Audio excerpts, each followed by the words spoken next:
Assalamualaikum warahmatullahi wabarakatuh. Waalaikumsalam. Jadi, halo, apa kabar tuh semua?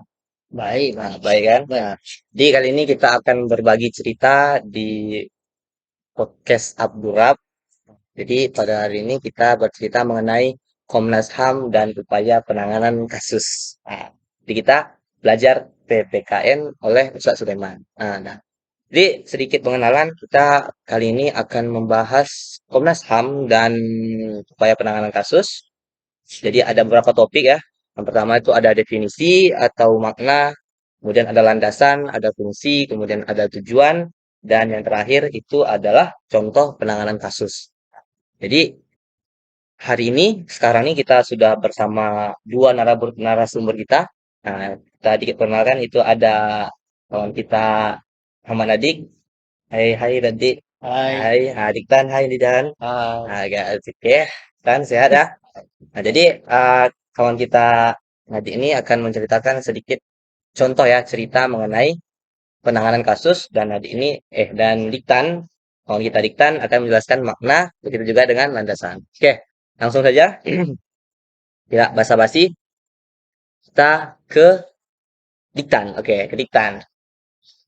Jadi Diktan, ya kali ini kan kita kan membahas mengenai Komnas HAM kan, Komnas HAM.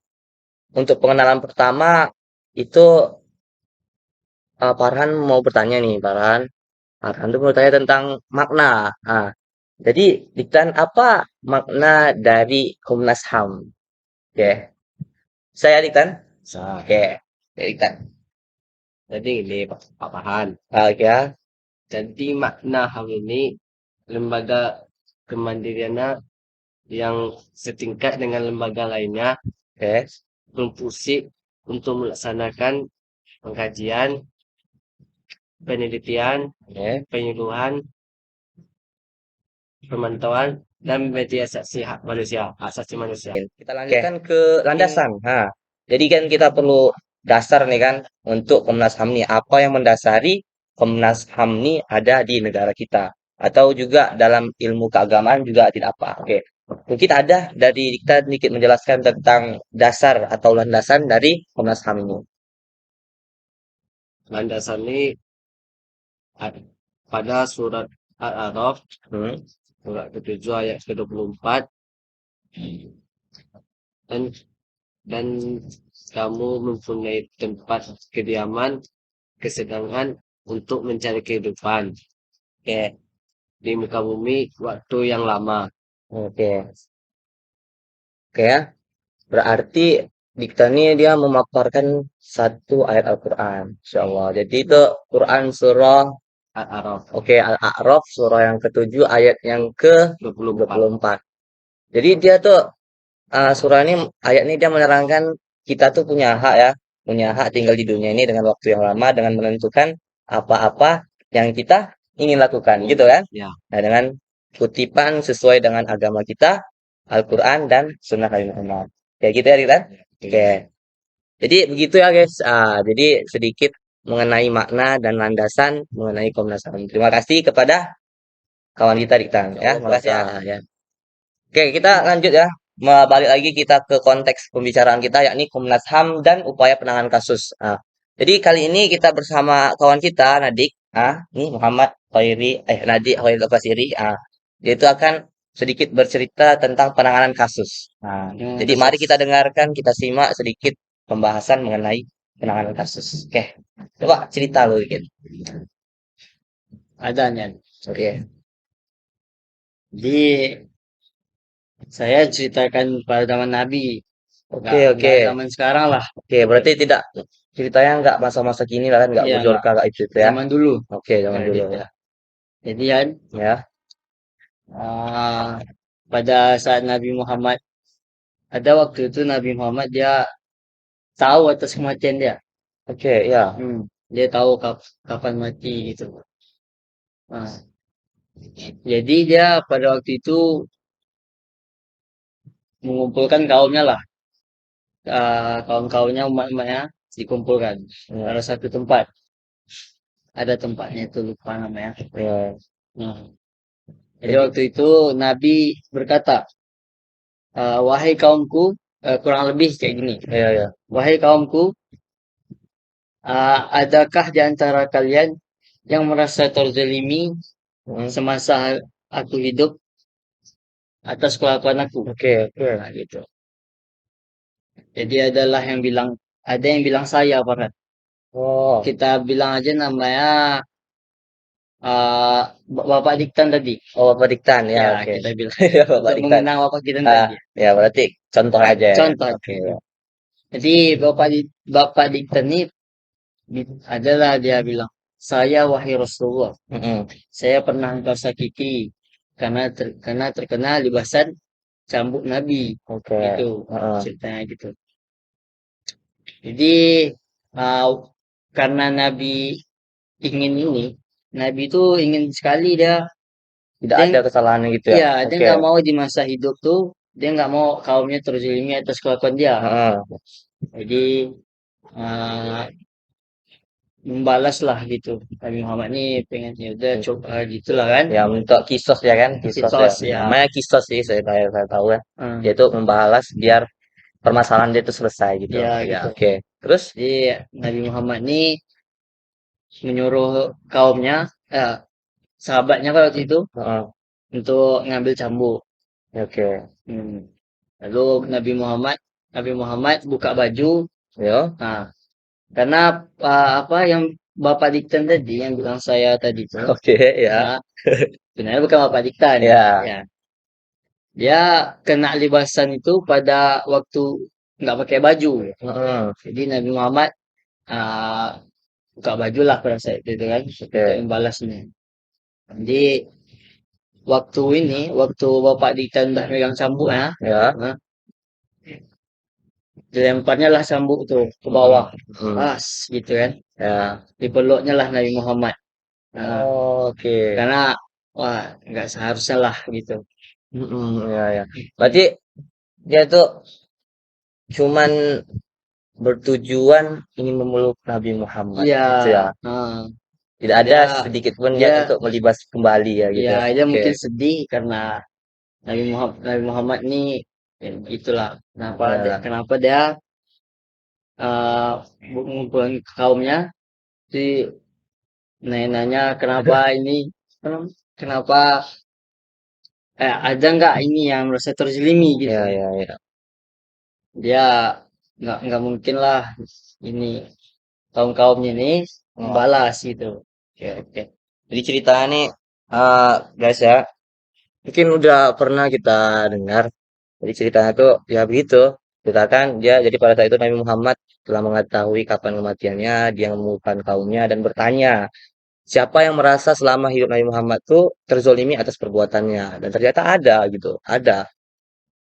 Kemudian dia mengaku dan intinya terakhir dia diambilkan alat cambuk karena pada saat itu yang disebutkan tadi Bapak Diktan tuh dia terkena cambuk ya. Jadi diambilkan cambuk oleh sahabat diminta Nabi Muhammad dan diberikan kesempatan untuk membalaskan. Tapi apa yang terjadi? Yang terjadi adalah Bapak Diktan tadi itu melemparkan cambuk Hmm, dan memeluk ya, Nabi Muhammad. Nah, jadi improhnya sangat luar biasa. Nah, jadi itulah bentuk dari penanganan kasus. Kalau kita perlu detail lagi tuh namanya kisos. Dalam Quran tuh disebutkan juga. Ya ayyuhalladzina amanu kutiba alaikumul kisos. Oke. Terima kasih ya, Dek. Kita ya. ya, Nah, sama-sama. jadi eh, kita selesai nih dari penanganan kasus. Mungkin kita akan kembali ya, akan Oke, kalau gitu saya pergi dulu, oke? oke oke gak apa. Terima kasih ya, Dek. Bye Sama-sama. bye dulu. Dadah dulu, dadah. Dadah, Nah, oke. Oke. Nah, mungkin udah selesai penanganan kasus, makna dan landasan. Mungkin kita akan berlanjut ke tujuan dan fungsi. Nah, tujuan dan fungsi dari Komnas HAM dan upaya penanganan kasus. Ini kita sudah bersama dua narasumber kita lagi, itu ada Faira dan ada Nadira. Yang di mana Faira ini akan menjelaskan mengenai apa di Faira? Tentang fungsi Komnas HAM, Oke, Komnas HAM dan Nadira itu tentang tujuan Komnas. tujuan. Nah, dah Mungkin kita langsung saja untuk mempersingkat waktu, kita langsung ke Faira. Nah, jadi cerita dikit nih gambaran tentang fungsi ya. Fungsi dari Komnas HAM itu bagaimana dalam menangani kasus. Oke. Nah, fungsi Komnas HAM itu ada 4. Yang pertama tuh ada fungsi dalam bagian pengkajian dan penelitian. Nah, yang kedua tuh ada eh, fungsi untuk penyuluhan. Nah, yang ketiga tuh ada fungsi pemantauan dan yang keempat itu ada fungsi mediasi. Nah, kalau Ana memberi contoh yang pertama untuk fungsi penelitian dan pengkajian itu, contohnya itu penerbitan hasil-hasil kajian dan penelitian. Nah, yang kedua tuh fungsi untuk penyuluhan tuh penyebar luasan wawasan untuk masyarakat Indonesia untuk hal-hal dalam HAM. Nah, yang ketiga tuh ada contoh fungsi pemantauan. Nah, yang dilakukan adalah pengamatan pengamatan pelaksanaan HAM, dan penyusunan laporan hasil pengamatan tersebut. Yang terakhir tuh ada contoh untuk fungsi mediasi itu tuh seperti Komnas HAM akan melakukan perdamaian untuk kedua belah pihak. Oke, cukup ya. Oh ya, jadi ternyata ada empat ya kan? Ya. Ada empat. Pertama itu ada pengkajian dan penelitian, dan kemudian itu ada penyuluhan, kemudian ada pemantauan, dan terakhir itu ada mediasi. Oke, mungkin bisa kita pahami ya. Ada empat tadi, tidak boleh diulang tadi. Semoga bisa kita pahami. Nah, kita lanjut ke topik kita. Tadi makna udah, alasan udah, penanganan kasus udah, fungsi juga udah, dan terakhir itu ada tujuan. Oke, langsung aja kita masuk ke Nadira. Pada Nadira kita mulai ya. Ini tujuan Komnas HAM Ya, ya misalkan ada jenis. Nah, itu berdasarkan Sari Presiden nomor 50 tahun 1993 tentang Komisi Nasional Hak Asasi Manusia. Sama satu lagi berdasarkan Undang-Undang nomor 39 tahun 1999. Sebenarnya isi keduanya ini tidak jauh berbeda. Mungkin hanya yang tahun 1999 itu lebih upgrade daripada 1993. Yang pertama, tujuan Komnas HAM berdasarkan keputusan Presiden nomor 50 tahun 1993 baik. tentang Komnas HAM. Yang pertama itu membantu pengembangan kondisi yang kondusif bagi pelaksanaan hak asasi manusia sesuai dengan Pancasila, UUD 1945, PBB, dan Deklarasi Universal Hak Asasi Manusia. Yang kedua, meningkatkan perlindungan hak asasi manusia guna mendukung terwujudnya pembangunan manusia nasional, yaitu pembangunan manusia Indonesia seutuhnya maupun pembangunan masyarakat pada umumnya. Sedangkan tujuan dibentuknya Komnas HAM pada UU nomor 39 tahun 1999 hanya mengalami sedikit perubahan, yaitu yang pertama mengembangkan kondisi yang kondusif bagi pelaksanaan hak asasi manusia sesuai dengan Pancasila, Undang-Undang Dasar 1945 dan PBB serta DUHAM. Dan yang kedua meningkatkan perlindungan dan penegakan hak asasi manusia guna berkembangnya pribadi manusia Indonesia seutuhnya dan kemampuannya berpartisipasi dalam berbagai bidang kehidupan. Oke. Nah, mungkin demikian dari kami yang bisa kami sampaikan kan mengenai Komnas HAM dan upaya penanganan kasus. Kami dari Abdurrab. Mungkin sampai sekian yang bisa kami sampaikan. Apabila ada kesalahan kami minta maaf. Assalamualaikum warahmatullahi wabarakatuh.